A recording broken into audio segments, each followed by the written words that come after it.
If you think I like my intros before, wait till you see this intro I just made.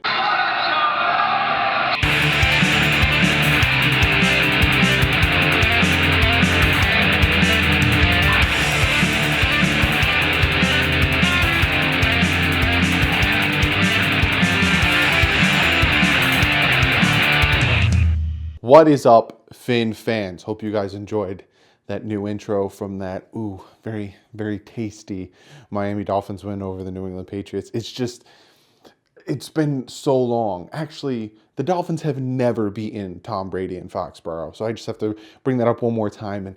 And I just want to eat more of it. And I don't want it to ever end. It's a beautiful thing. It's a very beautiful thing. But this is the video that, I don't know if all you guys have been waiting for this video, but I've been waiting for this video. Not only because the season's over and we could start getting right into it. And if you guys know from yesterday's video, we got right into it. Firing coaches, moving on. Now, of me recording this, again, I'm recording this last night. So I doubt there's a new offense coordinator. I doubt any coaches were signed. I think they're still in the process of evaluating and seeing where they're moving and what they're doing. But I was really looking forward to this video because the process now begins. It already started with building a foundation, because if you watch Brian Flores and Chris Greer's video, they talked about this first season with them was building a foundation, finding this talent that they can build with, finding this talent that is going to be depth. So it's very, very, very exciting. But I was looking forward to this video because I get to look back on 2019. This season's over. We all knew that this season was going to be hard. We all knew how this season was going to work out. So if you guys want a rundown of what this video is going to consist of, I'm going to break down the season. I'm going to break down, not every game, but I'm going to break down some pivotal games. I'm going to break down thoughts. I'm going to break down transactions, moves that we did throughout the season. Comment of the day, there is no comment of the day, but I have something I want to say to you guys because... well, I'm not going to dwell too much on it because I want you to watch it. So if I say anything, you're not going to watch it because you already know it.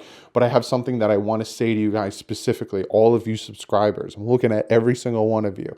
I can name a good 90% of you guys because I interact with every single one of you.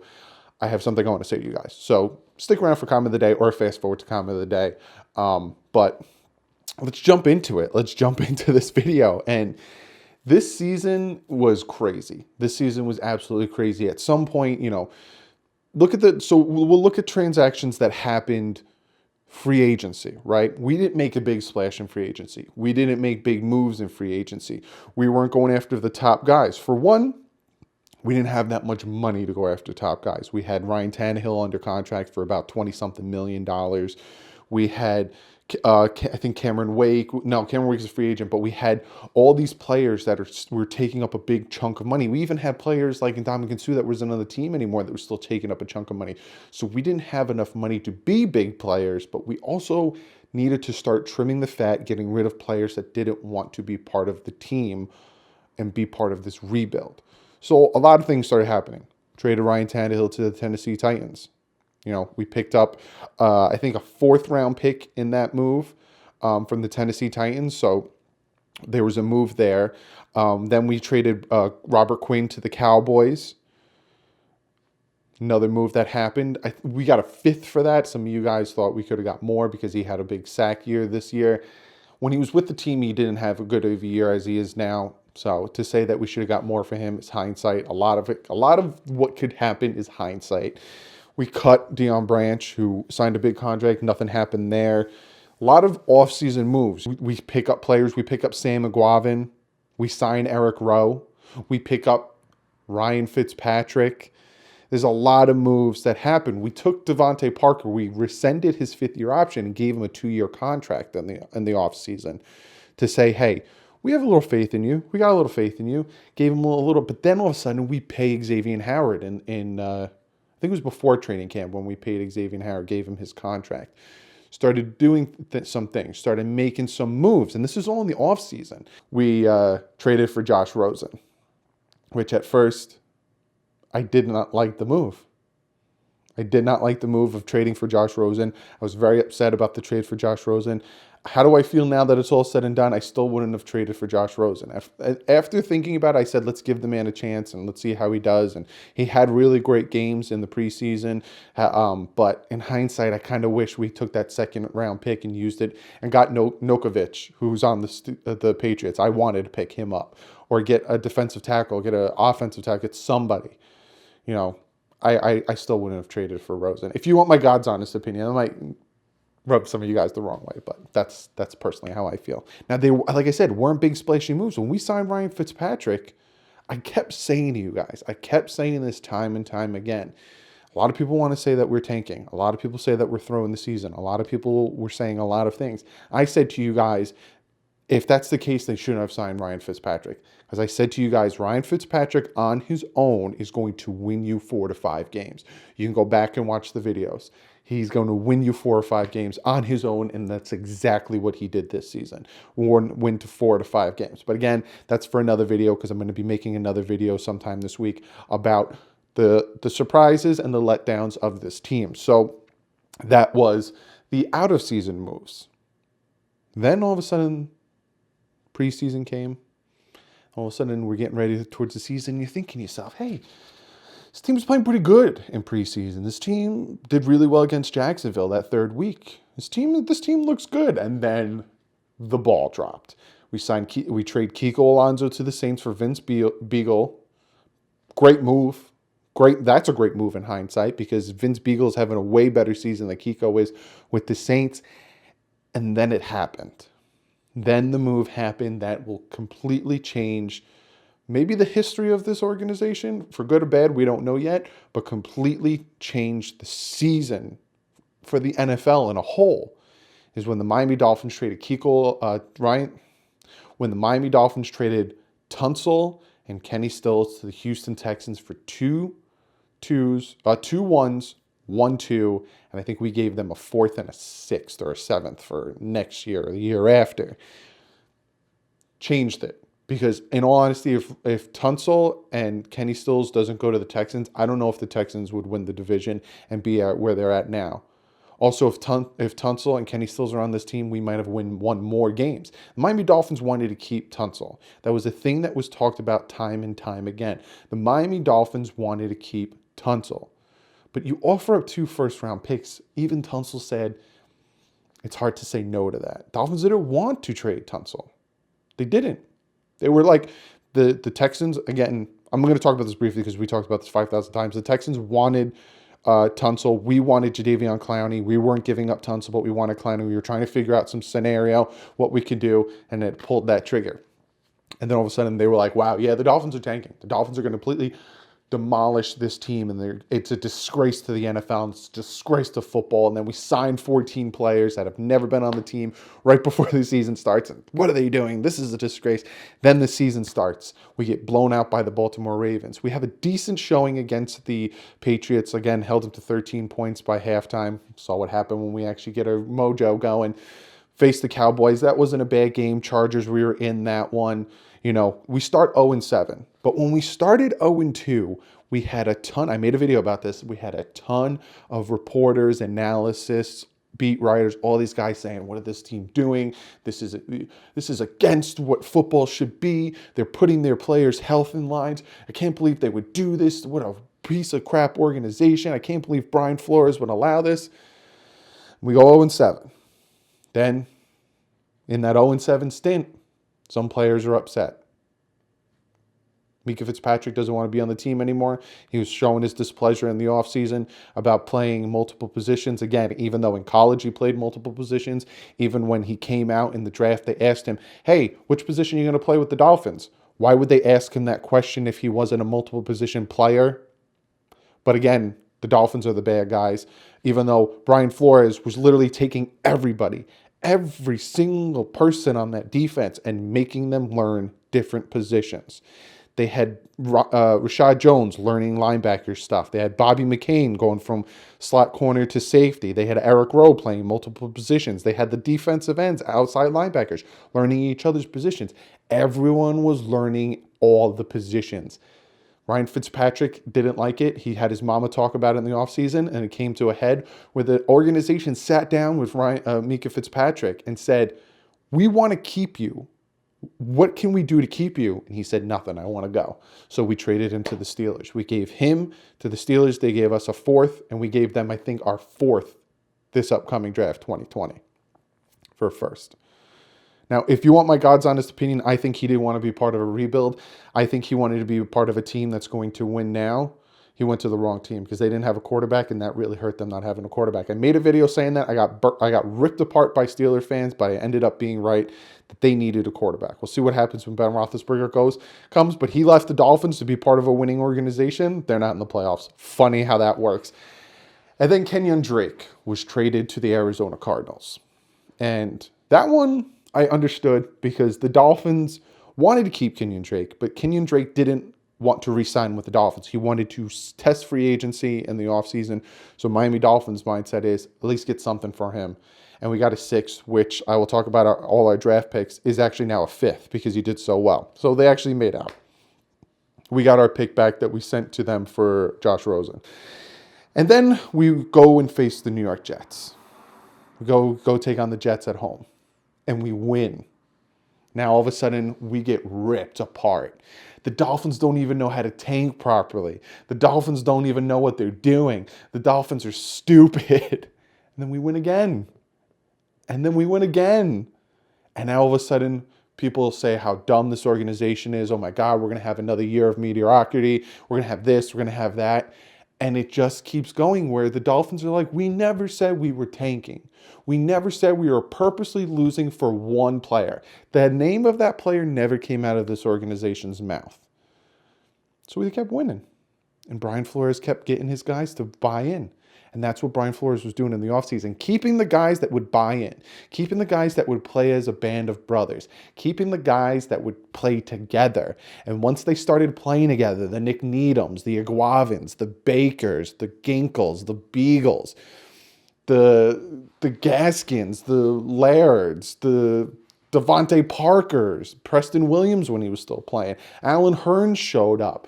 Isaiah Ford started doing his thing. Gesicki. Once these guys started playing together, they started winning.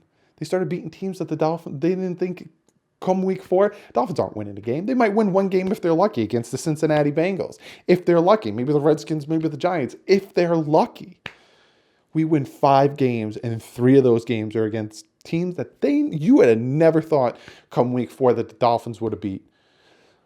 Colts, Eagles, Patriots. 2 of those teams won their division. And it's just funny how that works because this first 8 weeks of the season, the Miami Dolphins go 0-7. The last 8 weeks of the season or 9 weeks of the season, the Miami Dolphins go 5-4. And just start to build off of that. Just start to really build. And in the process of winning, in the process of doing their things, not only did they give Xavier Howard his contract extension, they give Jakeem Grant a contract extension. And all of these contract extensions are worded and made smart because we didn't have Tannenbaum on the team anymore to do his thing where he would overload contracts, give them so much guaranteed money so they would be happy, so they'd stay. No, these contracts are, you need to earn this money. You need to play to earn this money. Jakeem Grant could be cut next season or the season after that, and it wouldn't cost the Dolphins a thing. Devontae Parker gets his contract extension, and this man is killing it this year. This man completely embarrassed Gilmore, the number 1 corner in the league, who wasn't giving up any yards. I think his yards on receivers were about a 6-yard average, and Devontae Parker had like 11 yards average on him. Destroyed him. Got his contract extension. And even his contract extension, after 2 years, they can cut him with no cap casualty. Smart moves by this team. And that's what they started to do. Okay, I'm going to award you. I'm going to give you guys a reward for doing well, for being part of the team, for listening to me, the TNT wall, to doing your job. And that's what started to build. And the team went 5-4. Now, this team went 5-4. This team won over 500% of their games in the second half of the season with Xavier Howard, Preston Williams, Rashad Jones, Bobby McCain, Jakeem Grant, Balaj, and McMillan and Gaskins went on IR the last 2 weeks. But with those 5 guys on IR, Like the list of the Dolphins that are on IR is ridiculous. The stats. Check this stat out. I have it over here. So when it comes to people that had certain amount of starts on the Dolphins, future additions, in-season transactions, rookie draft picks, undrafted rookies, pre-August free agents, made about 9% of the snaps this season.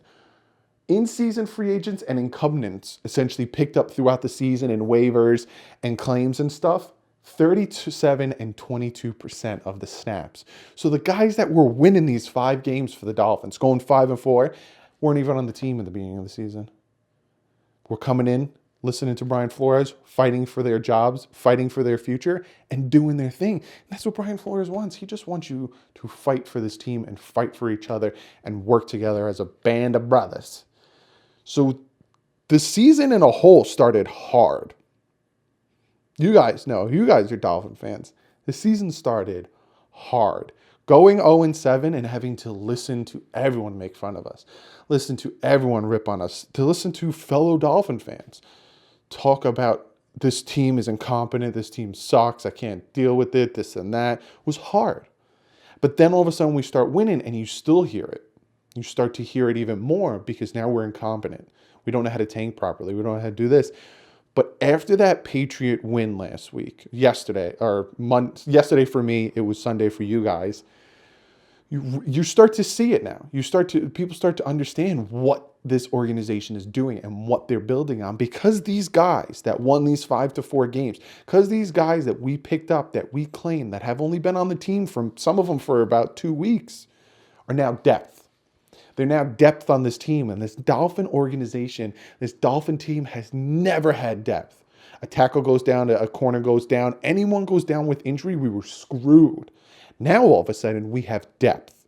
We have players that showed. Nick Needham showed that Eric Rowe, who gets rewarded. We signed him a 1-year contract. We're going to reward you for doing a great job. We're going to give you a contract extension. And did he sit back and rest on his laurels? No. He picked 6 Tom Brady.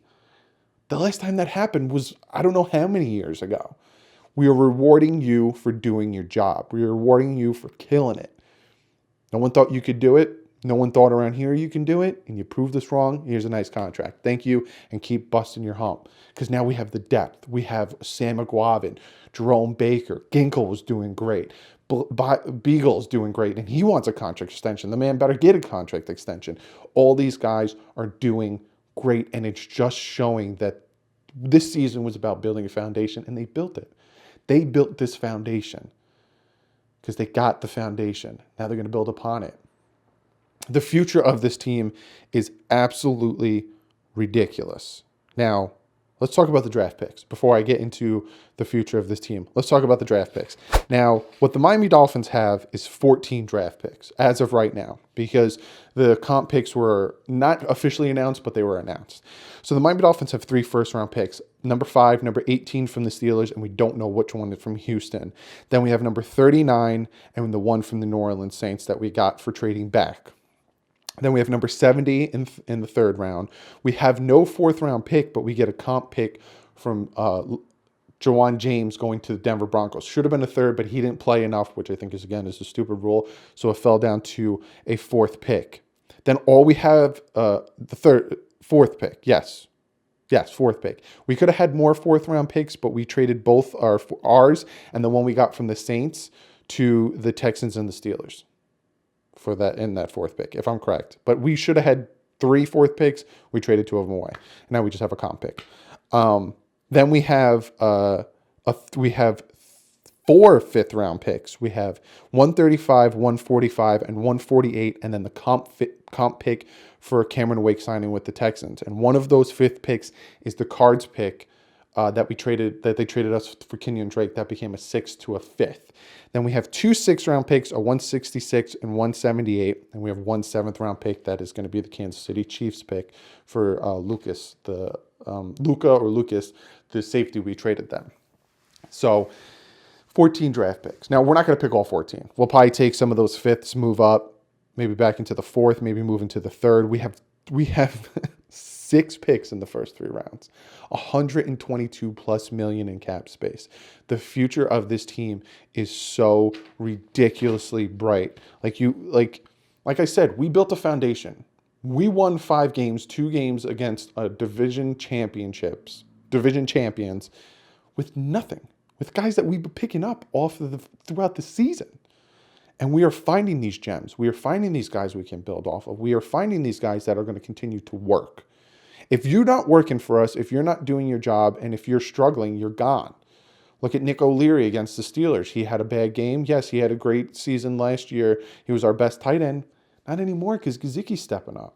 But again, that's another video that I'm going to talk about, the surprises and letdowns. But you really can start to see how bright this future is. Now, I'm being optimistic. I'm being very optimistic because talking about this season, talking about how we went from crap to where we are now is making me feel all warm and fuzzy inside. And I'm thinking about Sunday's game and I'm getting super happy. But I'm going to be optimistic with a side of caution. Brian Flores did a lot with nothing. Now, I've heard it all season. You think 5 wins is good? Or you think 5 wins is excellent, or you think 5 wins is a great accomplishment? Yes. Because have you seen the roster he did it with? Like, are you kidding me?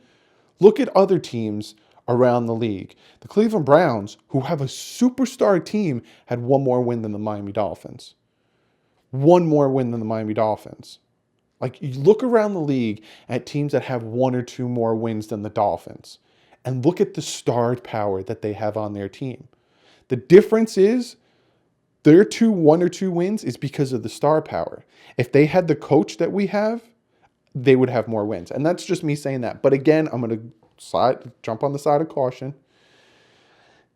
He needs to show me he can do this with star power. He needs to show me that now with the 120 million and 14 draft picks that we're going to have more than 5 wins next year. I am expecting more than 5 wins next year. If we don't have more than 5 wins next year, if we don't have more than 6 wins next year, I'm going to be disappointed. Thoroughly disappointed. Because if you're going to win 5 wins with this team, I'm expecting more with nothing. I mean, I'm expecting more with talent. So as much as I like to talk about Brian Flores and how great he's doing right now, Chris Grier needs to hit on these draft picks and hit on the free agent signings, and Brian Flores needs to win these games. Win these games that should be winnable. Win these games that are fights. Because you showed us what you can do with nothing. Now show us what you can do with something. Again, I'm very excited for the future because for the first time we have control of it, and for the first time we seem to be doing it right. But I'm very, very, very cautious about it.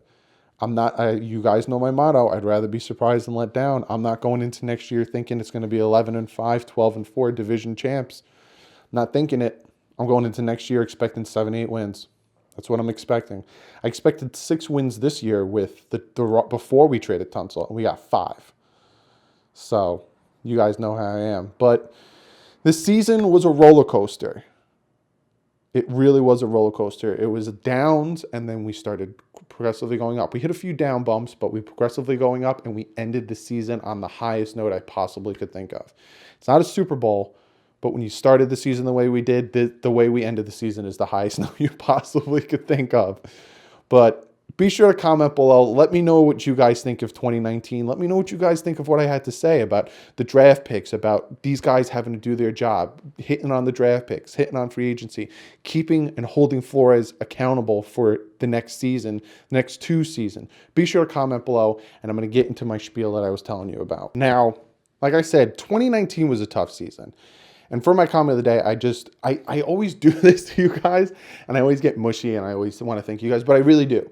Because 2019 was a hard season. I started recording YouTube videos for the Dolphins, dedication, and all that stuff last year. And that season had its ups and downs. We went 3-0 though, so it wasn't as hard. But going through this season, it was tough, especially for me as a Dolphin YouTuber and a guy who brings you the videos 3 times minimum a week, regardless of the win or losses. It was a tough season for me. And I want to thank every single one of you guys for 2019. One, subscribing, liking the videos, being part of the live streams, and just being the coolest subscribers I've ever had the pleasure of being around.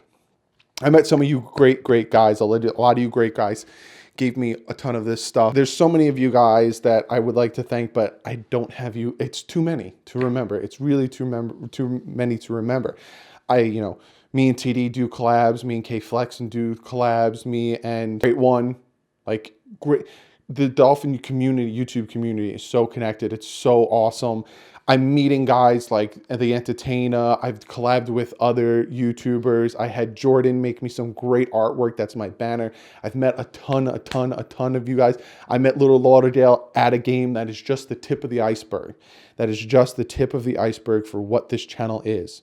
Because when I go down, me and my dad go down to Miami, I want to meet hopefully all of you guys. Because meeting Little Lauderdale was one of the greatest experiences. And I want to meet all you guys. So for comment today, I just really want to thank you guys. And 2020, my New Year's resolution to myself, for one, is to get back into shape. And two, make this channel the greatest thing you guys have ever seen. With the greatest content, the greatest video quality, the greatest edits, the greatest ideas, the greatest... I want to contribute and I want to incorporate you guys into the channel more. So for 2020, it's going to be huge. And I just want to thank you guys. I want to thank you guys, and the sky's the limit for this organization, for this channel. My goal is to make this my full-time job. I said it in yesterday's video, and I would love for this to be my full-time job. So first and lastly, thank you guys for staying so long in this video. This is a long video, but it's a season review. And thank you guys so much for sticking around all the way to this part of the video. Yeah, other than that, be sure to follow me on Twitter. I greatly appreciate it. A lot of you guys started following me on Twitter. I'm almost at 1,300 Twitter followers. If I can't make a video because I'm at work, I will tweet out the information and tweet out when I'm making video. Also do it in the community, so be sure to keep update with the community. But be sure to follow me on Twitter. A lot of you guys have been checking out the Bit Boys. The Bit Boys have a lot in the works for 2020, so be sure to go over, check that out. Hit the subscribe button if you like what you see. Other than that, give this video a thumbs up. This is it. 2019 is over. Next time you see me, it'll be 2020. And it'll be the start of something new for this channel. Dolphins all around, incorporating you guys. So give this video a thumbs up. Give this video a thumbs up because this future for this team is extremely bright. As long as they keep their head down and keep doing what they're doing, it's going to be great. Also, check out Sportscaster and DolphinsTalk.com, two great sites that I have the privilege of meeting in 2019, have the privilege of collabing with and being incorporated with. Be sure to check them both out. I'd also like to thank the both of them very much for incorporating me on their channel, little old me. But other than that, be sure to hit the subscribe button. Like I said, I got a ton planned for 2020, a ton planned for you guys. So be sure to hit that subscribe button. Thank you so much for doing everything you've done for me. Thank you so much for sticking around for this almost 30-minute video all the way to the end. I know who has stuck around and who hasn't. So thank you guys so much. But other than that, I will see you guys with my surprise video. Well, comment below. Let me know. What do you want first? The surprise or the letdown video? Be sure to comment below. Other than that, I'll see you guys with that video real soon. But like usual, stay classy. Thank you guys. Happy New Year. Fins up.